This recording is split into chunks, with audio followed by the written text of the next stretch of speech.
Now, just as on a phone, we don't actually do anything on the home screen, right?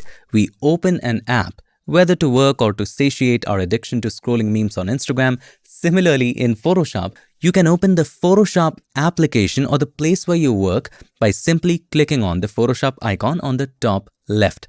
Once you click on it, you move to a place where you work. In other words, it's called the workspace because it's a space where you work. Now, how do you move back to your home screen? Just as in other devices, we click on the home button. Can you find the home button right there? As you can see, it is shaped as a home. Clicking on it does what it's supposed to do. And here you have your home screen. I hope everything is crystal clear. I highly recommend that you pause the video and just practice opening Photoshop, getting to the home screen, and then clicking on the Photoshop icon, get to your workspace, and click on the home button to get back. Just this. When you open up your Photoshop workspace, which we did by clicking right here, there are lots and lots of buttons and settings, and it can be intimidating. But trust me, there are only 3 major things that you need to keep in mind. It is simple. Think of it like an artist who paints. What does he have? He has his tools like the brushes, the erasers, the pencils, chisels, and other tools like that. He has his palette where he mixes all the colors, and finally, he has his canvas where all of the work happens, where the painting goes. Similarly, in Photoshop, you have all the tools right here, like the brush tool for brushing, selection tools for selecting, and the move tool right here for moving. Again, just like an artist has palettes, bowls where all the color mixing happens, similarly in Photoshop, you have your panels, like the layers panel, which maintains the stack of all of the elements. For example, if you want the red to be above, you can bring it on top. See, now it is on top of the green. You have your colors panel, which you use to pick the colors. Let's say I want to paint in this purple color. I pick that and I start painting. So you have all of these different panels to control different functions. And finally, we have our canvas, where all of the work and the painting goes. So right here, this is our canvas, and you can see our masterpiece. Maybe we'll sell it as an NFT for millions of dollars. Just kidding. Quick refresher again. What are the 3 major parts of Photoshop workspace? You have your tools, number 1, panels, number 2, and number 3, canvas. Tools are the tools with which you work. Panels control different functions, and the canvas is where your next masterpiece will be created. And if you love it, you're going to do amazing, and I can guarantee that. Now, if your workspace doesn't look like mine, do not panic. It doesn't even look like the one I use either. So, to get started on the same page, simply go to Window, Workspace, and make sure you check Essentials. This, my friend, is the default workspace. Now, even now, if things are all over the place, for example, I move things here and there, completely break it up, close some of them, and this can look like a nightmare to a lot of new people. Don't worry, we'll fix our Photoshop nightmares right now, maybe. Just go to Window, Workspace. Even right now, Essentials is checked. So what we want to do is to click on this button called Reset Essentials. And this is what you should see. Now, your workspace is something that is absolutely personal to you, and your workspace might be completely different from mine, and that is absolutely fine. And that is how it should be, because it's customized to how you work and the kind of projects you work in. As you begin to learn Photoshop and understand what each panels do, you'll start to customize your workspace according to your needs. So here's how I create my personal workspace. I keep it simple, clean, and only include the things that I need. For example, I don't like my tools in 1 line. I like it in 2 lines for quick access. So you can click on this button. That way, they are in 2 lines. Also, I don't need any of these panels. So I drag out the entire group and simply close it. Properties, sometimes I need it, sometimes I don't, but I'm just going to keep it. I don't need adjustments. I also don't need libraries. And in Photoshop, I use actions all the time. Now, what are actions? Just know that it's a way to automate certain functions. But right here, we don't see the actions panel. So how do we bring a panel that we do not see? Just go to Window, find that panel, and click on it. For example, I was looking for the actions panel, click on that, and the actions panel show up. So I like to keep it right here attached, maybe in the same line, okay? Also for the properties, I keep it docked right here, so you can dock it. So whenever you need properties, you can click on right here and the properties will open up. So only these are the panels I mostly need: layers, channels, paths, actions, history, and properties. and these tools right here. You don't have to understand the functions of each panel right now, but absolutely feel free to use it as a starting point. Once you have created your workspace, you might want to save it. Go to Window, Workspace, and then Create New Workspace by clicking on New Workspace. I'm just going to name it Minimal. Also, you can choose whether to save the keyboard shortcuts if you had customized them, and the menus and the toolbar if you had customized them. More on that later. You don't have to worry about it right now. Click on Save. Now, when you go to Window, Workspace, you will see your minimal workspace right there. So even if you mess things up, close things down, you can go to Window, Workspace. Minimal is still checked, but you can click on Reset Minimal and it's reset to how it was. You can switch between different workspaces. You have a workspace for painting and all of the painting panels will show up and the tools accordingly will show up. So these are the presets Adobe has created for you. And then you have a workspace for photography as well. And then if you want to switch back to the workspace you created, go to Window, Workspace and Minimal. And there you have it. Before we move on, there are 3 more little things we need to keep in mind. The first one being the status bar. The status bar is right here at the bottom and it gives you the status of the image. Let's say we zoom in a little more. So this 50% turns into 66.67%, which means that we are zoomed in 66.67%. Zoom in even more by pressing Ctrl or Command plus. Now we are zoomed in at 100%. Let's zoom out a few times. Now we are zoomed out at 25%. So that is the zoom level, which you also see at the Document tab right here. Right next to it, you have different parameters of the image. So right now we are looking at the document dimensions. So if you click on the arrow right here, you can choose what you're seeing. If we check document dimensions, it's simply saying that the resolution of the document is 4706 by 3137, which means that you have 4706 pixels along the width and 3137 pixels along the height. We will understand pixels and resolutions in later lessons. For now, you can also look at other properties. For example, here is a thumbnail that I've been working on, and by the way, this video is already published. If you want to take a look at the number of layers in this document, you can click on this arrow right here and choose layer count. And it shows you 19 layers and 4 groups. If I create one more layer at the top, by clicking on this button, it creates a layer. Now we have 20 layers. Another interesting one is the current tool. So right now the move tool is selected, so it shows that. So if I select any other random tool, see, the history brush is selected. Right now, the pen tool is selected. So that, my friend, is the status bar in a nutshell. It is a bar and it shows the status. That is why it's called the status bar. I usually keep it at document dimensions. It gives you an idea about how big or small the document is, what is the resolution. It always keeps it in check. The next one is the menu bar. Think of it this way. Whenever you go to a restaurant, you get the menu. You can pick whatever you want in the menu and order the waiter whatever you want. And if the chef is good, you'll get exactly what you want. Similarly, in Photoshop, you have the menu bar at the top and you can order it to carry out specific functions. For example, you want to create a new file, you go to File, New. Again, we'll take a look at it later. You want to blur the image, go to Filter, Blur, choose any one of these blurs, Gaussian blur. And there you go. You want to see the layers panel, which you just cannot see and you accidentally closed it. You will go to Window and make sure Layers is checked and it will show it right there. So the menu bar, which is at the top, is the master menu of Photoshop. It controls how Photoshop looks, how it works, and carries out different functions. The next one is the options bar, which is right over here, right below the menu bar. Now, what is the options bar? It is absolutely directly related to tools. So whatever tool you choose, for example, if we pick the brush tool, a set of options for that tool will show up in a bar. And that, my friend, is the options bar. So for the brush tool, you have these set of options. For example, controlling the brush size. So right now we have a smaller brush and right now we have a bigger brush, controlling the hardness, choosing different types of brush tips. All in all, you see the options for that tool, and that is why it is called the options bar, which is simply the options or the settings for a particular tool. For example, if we choose the gradient tool, we have the options for different gradients right here. We can choose different colors of gradients right here. We can reverse the gradient. So just as a refresher, whatever tool you choose, a set of options for that tool is going to show up in a bar at the top. And that, my friend, is called the options bar. But when you first opened Photoshop, it didn't look like this, right? It looked something like this.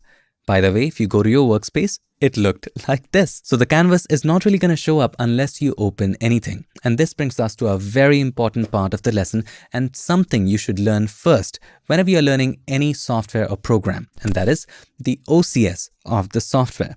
Now, what is OCS? OCS is simply learning how to open a file, create a file, and save a file. By the way, don't look for it online. You probably won't find anything for OCS. I came up with it. So how do you open a file? The answer is in the question. Let me rephrase that for you. We are opening a file, right? So where do we need to go? File. And what are we doing? Opening. So click on open. That's how you do it. Let's say you want to open this image. Click on it, select it, and click on open. There you go. That's how to open a file. Now, is this the way I personally open files? Not most of the time, and this is the shortcut. So all you do to open a file is just find that file in your Finder or File Explorer, just drag it and drop it into Photoshop. That also opens the file. Now, when we are opening a second file with drag and drop, we have to be a little careful. Let's say I also want to open this image right here. If I simply drag it and drop it inside of Photoshop over the canvas right here, it will open as a layer on top and not as a separate document as I wanted. By the way, if this is something you wanted, drop it on the canvas. However, the right way to drop it, if you want to open it as a different document, here's how you do it. You simply drag it and drop it not on the canvas, but right here. It opens as a separate document. Now, how do we create a new file? Again, the answer is in the question. We are creating a new file. So what are we creating? A file and a new file. So simply go to new. By the way, for each function, the keyboard shortcut will be listed on the right hand side. So you can also press Ctrl N or Command N on a Mac. So click on new, and right here you have lots of presets you can choose from. You have your photo presets like the ones for landscape. If you click on view all presets, you have portraits. You have presets for art and illustration, print like A4, A5, and all of those different sizes. And you can customize the dimensions right here. Let's say we want to create a new document. Let me name it Piximperfect, and we want the width to be about 6,000 pixels, not inches. So you can choose the units right here. Click on the drop down and choose pixels, and this should be 6,000.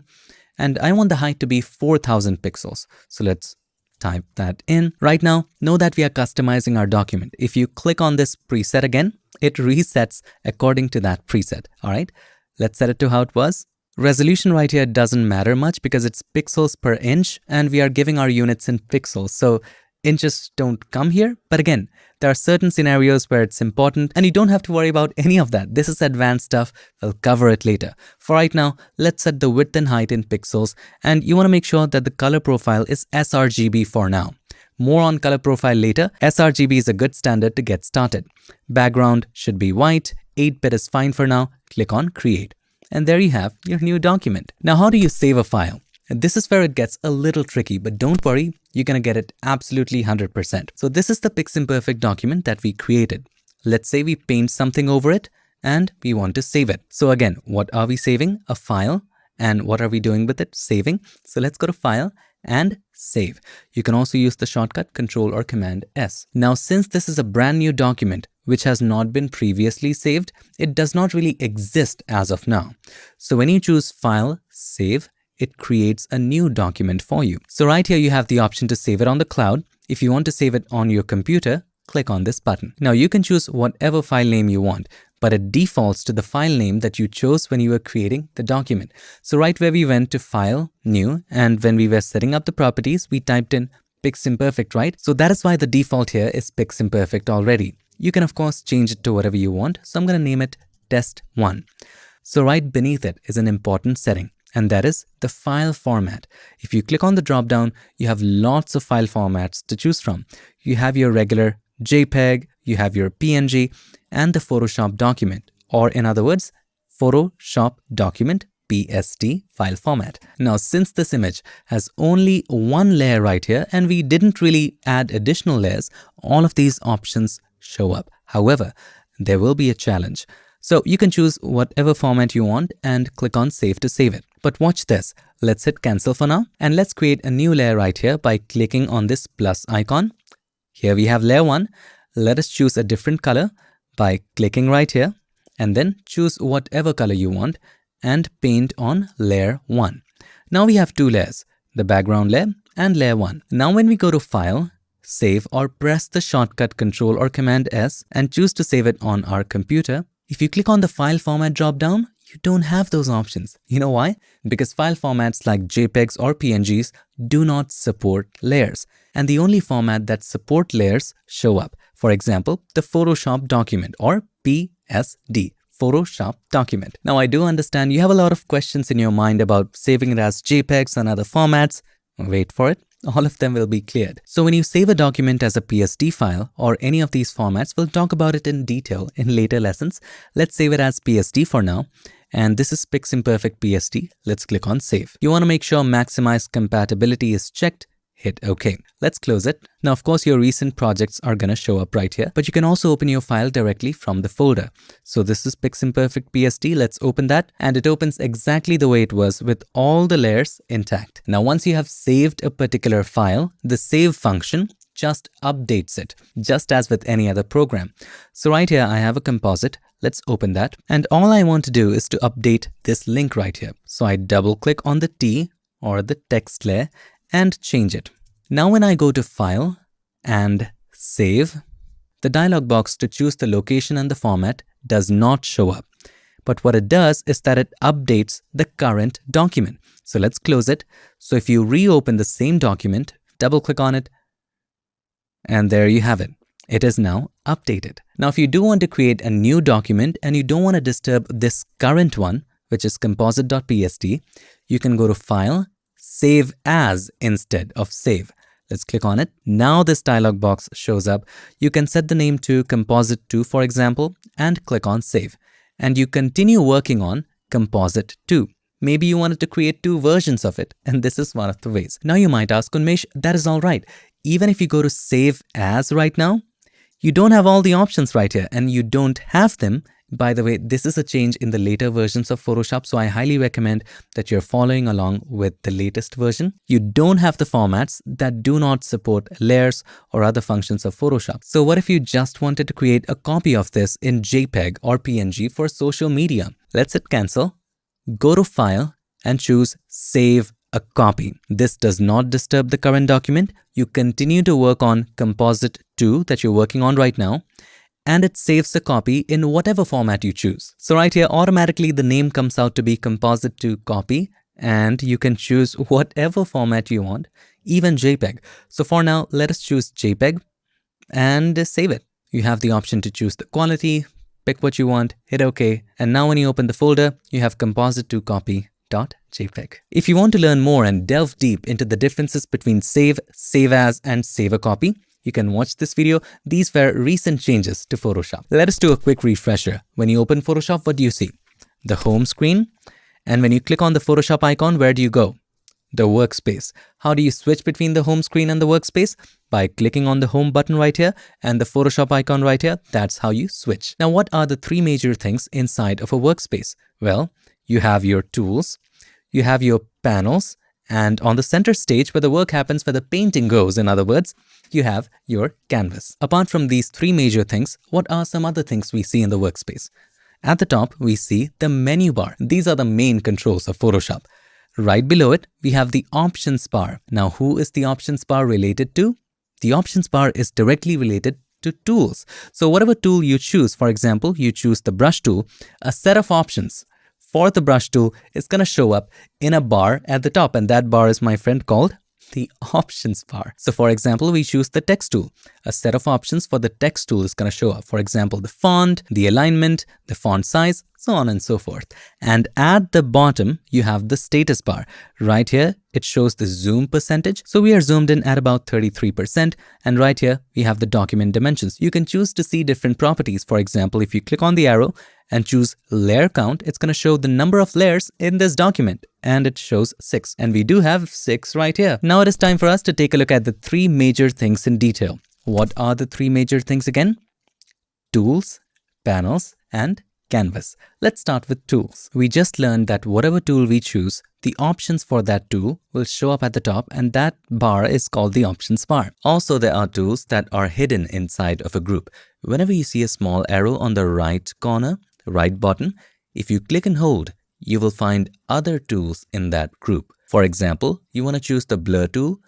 You go to the blur tool and you let go. Instead of the rectangular marquee tool, you want the elliptical marquee tool. You click and hold, you choose that. So similar tools are grouped together. Let us learn about the 4 most important tools in Photoshop, starting with the Move tool. The Move tool, as the name suggests, is for moving stuff. So let's say you want to move this text, choose that layer, and then you can move it however you want. Let's say you want to move this text. Choose that layer. So this is the text layer that we were choosing. By the way, right next to it is the cutout that is putting the text behind. If we didn't have the cutout, it would look like this. Don't worry about it now. For now, just choose the text. So select the T right here, and then you can move this. By the way, if you're trying to move this text and something else moves, it just means that auto select is turned on. Turn it off. We'll learn about it in a while, but for right now, just turn it off as default. Now let's say you wanted to center this text. So first of all, select that text layer, and the Move tool of course has a lot of options. And where would we find it? In the options bar. So we want to center it according to the canvas. So click on the 3 dots and choose Align to Canvas right here. Now you have different options right here as well. So you can center it this way. You can align it to the side, the right side, center it vertically, horizontally. You have all of the different options. So I'm just going to place it right here and make sure it is centered by clicking this button. Now let's talk about auto select. So this is a brand new document. I'm going to create a new layer by clicking on this button. Let's choose a brush and let's dab once. Let's create one more layer, and this time let's choose a different color like this. Dab one more time. Let's create one more layer, and with a different color like this. Dab one more time. So we have layer 1, layer 2, and layer 3. Now if we select the Move tool, and keep in mind auto select is not checked. If layer 3, which is the blue circle, is selected, no matter what we do, no matter where we click, only that moves. If layer 2 is selected, only layer 2 moves. If layer 1 is selected, only that moves. However, if you check auto select, even if layer 1 is selected, which is the green circle, and you click on the blue circle, that automatically gets selected and that moves. If you click on layer 2 circle, that moves, automatically gets selected. Layer 1 circle, that moves. Now the problem with auto select is that when things are overlapping or too close to each other, it selects the wrong layer. And that is why I usually keep it unchecked. But when you need it, when things are very distinct, you can hold the Control key on Windows or Command on a Mac, and auto select will be temporarily checked. So right now, if I want to do any of the auto selections, I can do it. If I let go of the Control or Command, auto select is not checked anymore. And finally, I want you to remember this shortcut for eternity, and that is the letter V for the Move tool. You don't always go and find the Move tool and select it. Use the shortcut. Yes, every tool has a shortcut. For example, you're working with the brush tool. By the way, the shortcut of the brush tool is B for brush, but Move tool is not M, it's V. So press V, the Move tool is selected. Now let's move to the brush tool. What is the shortcut to the brush tool? B. Shortcut to the Move tool, V. So let's press B to select the brush tool. Now the brush tool, to keep it simple, is used for brushing. Let's create a new layer by clicking on this button, and with the brush, we can paint.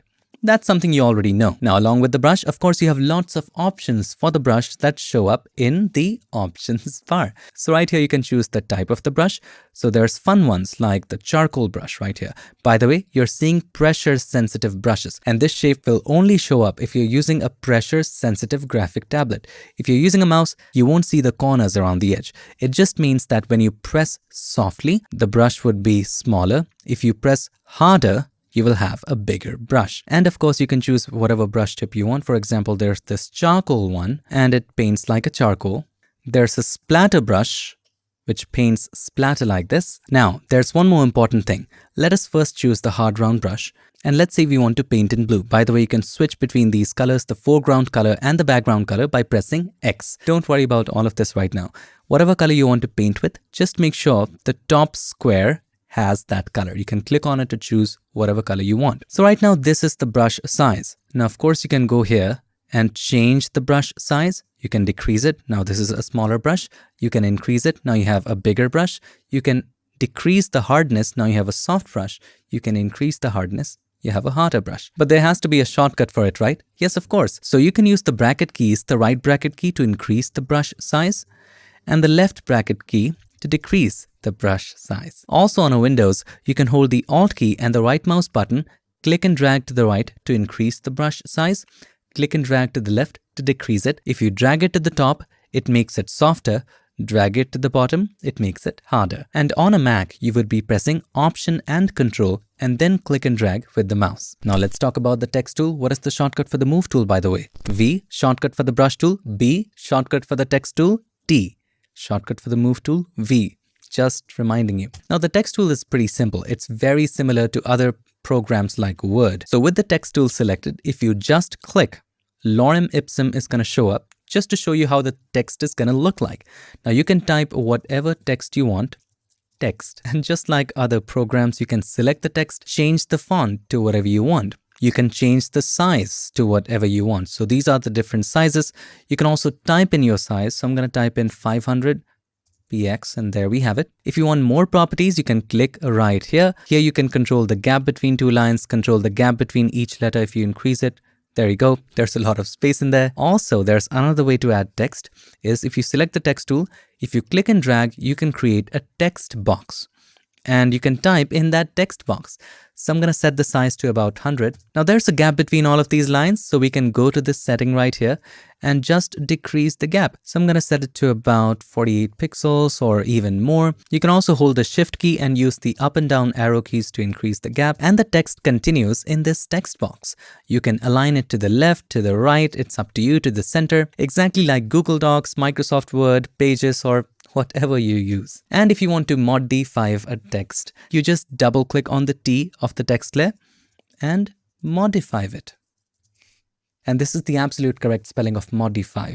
Look it up. Now let's talk about the zoom tool. We don't need to remember the shortcut for it. There's a reason for it. By the way, what is the shortcut for the move tool? V. Brush tool? B. Text tool? T. So you have never seen me particularly select the zoom tool to zoom in. Yes, you can select the zoom tool, click and drag on the right to zoom in, click and drag on the left to zoom out. By the way, if you have scrubby zoom checked off, you cannot drag left or right. If you try to do that, it allows you to create a section, and when you let go, it zooms in to that section. So I highly recommend that you always keep this checked on. So we don't really need to go to the zoom tool. You can be on any tool, like the brush tool, the move tool. Let's go to the move tool, and all you have to remember is this shortcut. Hold the Control and spacebar. On a Mac, Command and spacebar. Click and drag on the right to zoom in, click and drag on the left to zoom out. And when you let go, you're in the same tool that you were working on. For example, even with the selection tool, this is, by the way, the lasso tool. Zoom in, zoom out, move around. How are we moving around?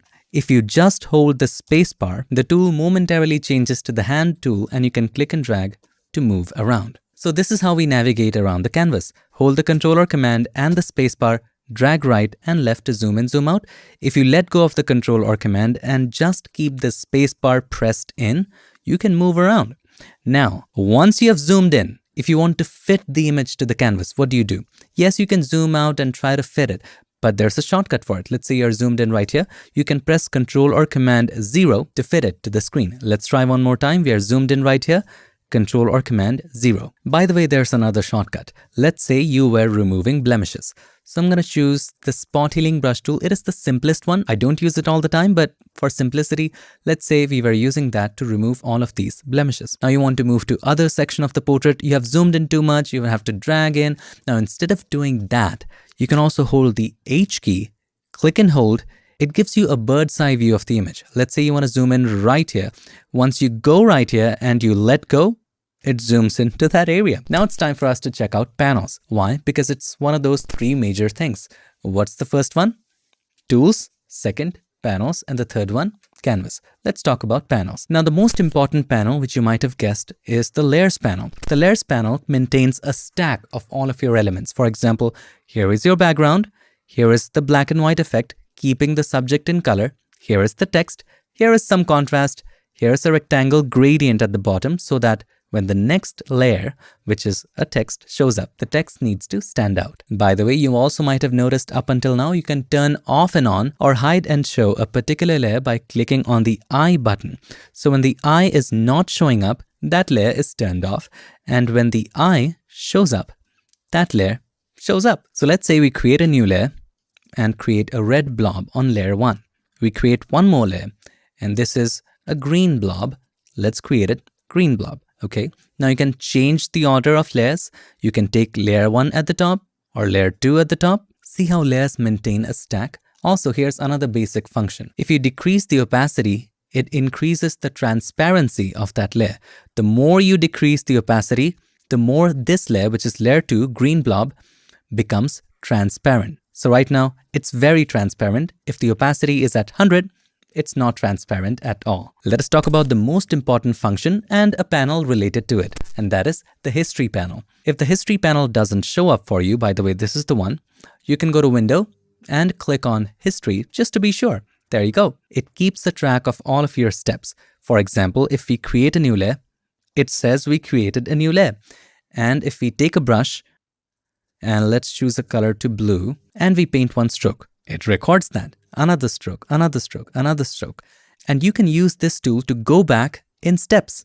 All right. And speaking of going back in steps, it is very essential that you understand how undo and redo works in Photoshop. So press Ctrl or Command Z or Z, however you pronounce it, to go back, and Ctrl Shift Z, Command Shift Z to go forward in steps. So the shortcut to go back is Ctrl or Command Z, and the shortcut to move forward in steps, Ctrl or Command Shift Z. Now moving on to the final one where the work happens, and that is the canvas.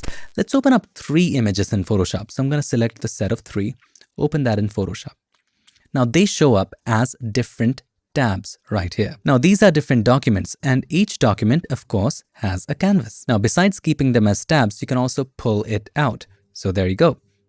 There you are. So you can work like this if you wish to. If you want to set them as tabs again, you would go to Window, Arrange, and again, Consolidate All to Tabs. Now they're back to tabs. And finally, if you want to compare all of them, let's say you want to pick one for social media, you can go to Window, Arrange, and since there are 3, we're going to choose 3 up horizontal or vertical. Let us choose the vertical one. And now we have all 3 of them side by side. By the way, if I zoom out, these ones zoom out too. And how is that happening? If you select the zoom tool, if you check zoom all windows, all the windows will be zoomed in. And if you hold the spacebar, of course, this moves. But if you hold Shift along with the spacebar, all of them move together. Now here's the most important tip about canvases. You want to take a look at how your image looks in different backgrounds. For example, this is a YouTube thumbnail, and YouTube in regular mode is a little off-white in color. So we want to see how this image is going to look like when uploaded as a YouTube thumbnail. So here's how you change your canvas background color. You right-click on the canvas background, and you can choose whatever color you want. For example, black, dark gray, medium gray, light gray. But if you want a custom color, first of all, right-click and set a custom color by clicking on Select Custom Color. You can set it to whatever you want. So let's say your website has a light blue background for some reason. So let us choose light blue. Hit OK. And whenever you choose custom, it will be light blue. It's going to give you an idea of how this image is going to look in your website. For YouTube, I usually set it to a little off-white. You can also pick the color from YouTube. Hit OK. And now you have the YouTube color. So this is the default. This is the black. And when you choose custom, the color will be set to whatever color you had selected when you chose Select Custom Color. Now it is time for us to discuss one of the most important parts of Photoshop, and that is transform. And this is where it all starts. So here we have a background. I want to put a bee in it. So I have a picture of a bee with a transparent background. And again, what did we learn before? If you click and drag right here, it will open as a different document. But if you click and drag and drop over the canvas, it will be on the same document as a separate layer. Let's hit enter for now so that we can bring up transform. The way to bring up transform is pressing Ctrl or Command T. Another long way of doing that is by going to Edit and then Transform, and then you can choose the regular transform or different kinds of transform. For now, choose scale and it shows up. Now you can use these points to make it bigger or smaller from any of these points, but right now it maintains the aspect ratio. If you want to squish it or stretch it, you would hold the Shift key, and now when you do it, you can squish it, stretch it this way, that way, whatever way you want. Once you want to apply it, hit enter or return. There you have it. Now let's press Ctrl or Command Z to get back. This is not how we wanted it to be, and B, that worked well. Now to rotate it, you would of course have to be on the transform zone. Again, press Ctrl or Command T. When you take the cursor outside, a bent arrow shows up. So you click and drag to rotate. There you go. Here's another trick. If you hold the Shift key and then do it, it will rotate by 15 degrees. So right now it's 0, 15, 30, 45. You see that? Another important setting you should know is flipping. Once you are in Ctrl or Command T, you can right click on it and choose to flip it horizontally or vertically. Of course, we don't want that.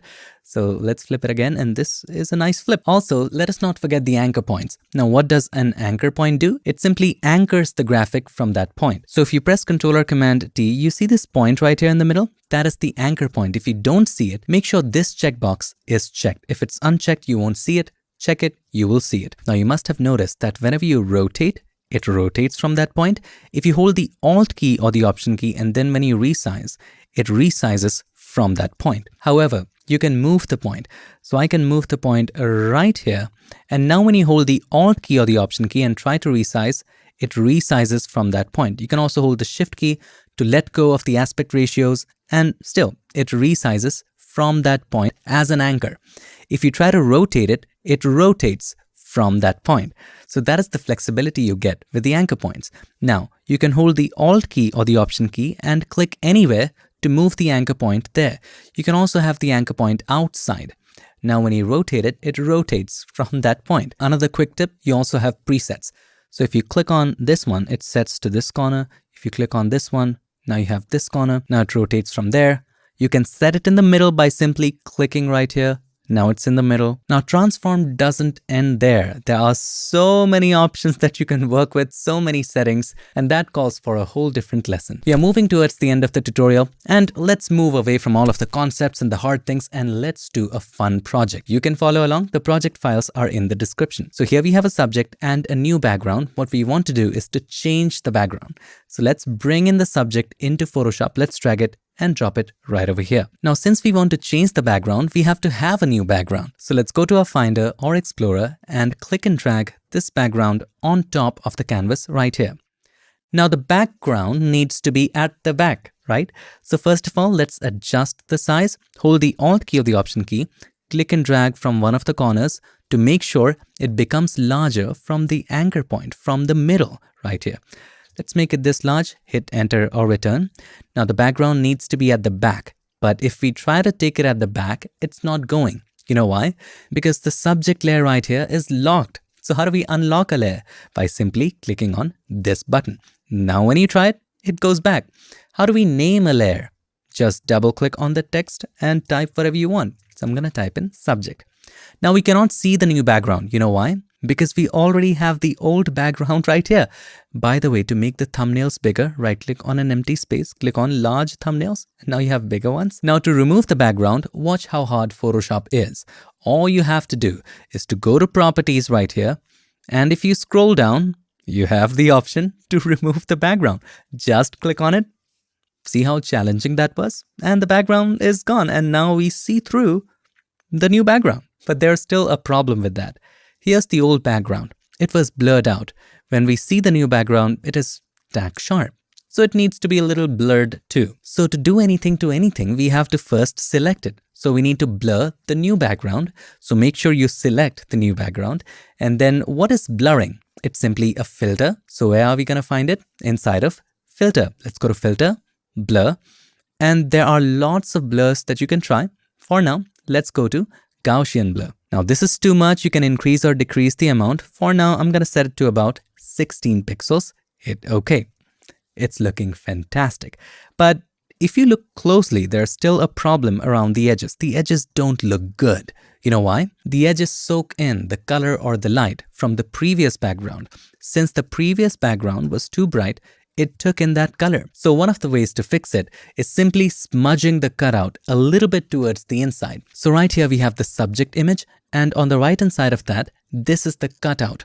White are the areas which show up, black are the areas which don't show up, and that is why you don't see the original background. So these things right here are called masks, and we're gonna cover it later. But right now, think of it like cutout, where white shows up and black hides. So now let's zoom in, and we have to smudge the cutout inside, and for that we have to make sure that cutout is selected, not the main layer, cutout. Now since we have to smudge it, we have to use the smudge tool right here. Strength at 50% is fine. Let's make the brush a little larger. How are we changing the brush size? Bracket keys, let's not forget it. And simply push it down. There you go, fixed. Push it down right here. Push it down right here. Right here as well, you see the edge? Just push. There you go. So easy, and it looks fantastic. Now, as we move towards the end of the lesson, I want to congratulate you because now you know more Photoshop than most people, and I'm so proud of you for taking the first step. I just hope that by now the kingdom of Photoshopia looks familiar to you and you know the lay of the land. Just as you saw, Photoshop is super easy once you understand the concepts, and I'm going to give you 2 steps to mastering Photoshop. Step 1, understand the concepts. Step 2, don't memorize the steps. Once you get the concepts, you don't ever have to think about any steps. You will do it yourself. Besides the concept, there is one ingredient to gain absolute mastery of Photoshop, and that ingredient is curiosity. To get you started with being curious, let me give you a little homework that you can play with. You will love this feature. Let's say you want to remove something from a photo, and in this photo, I'm going to remove this person right here. How do we do that? Select the Object Selection tool, and make sure Object Finder is turned on. Now when you hover through it, it gives you an indication of every object. So as I hover through this lady, it highlights that. You can click on it and simply press this shortcut in the later versions of Photoshop, and that is Shift Backspace on Windows, Shift Delete on a Mac. And once you do that, there you go, it's gone. If you want to remove her, click on that. If Shift Backspace doesn't work, you can right click on it and choose Delete and Fill Selection. It also goes away. Didn't do a pretty good job, so you can select something like the lasso tool. You can make a selection of the bad areas and try to do it again. Right click on it and choose Delete and Fill Selection. Also, you can use a shortcut, but this is a nice tool to play with. If you still don't have Photoshop, check the links in the description to try it 7 days absolutely for free. The offers keep changing, so I'm going to keep it updated in the description. Thank you so much for watching this video, and if I don't get too lazy, there will hopefully be lesson number 2, maybe. All I ask is for one favor.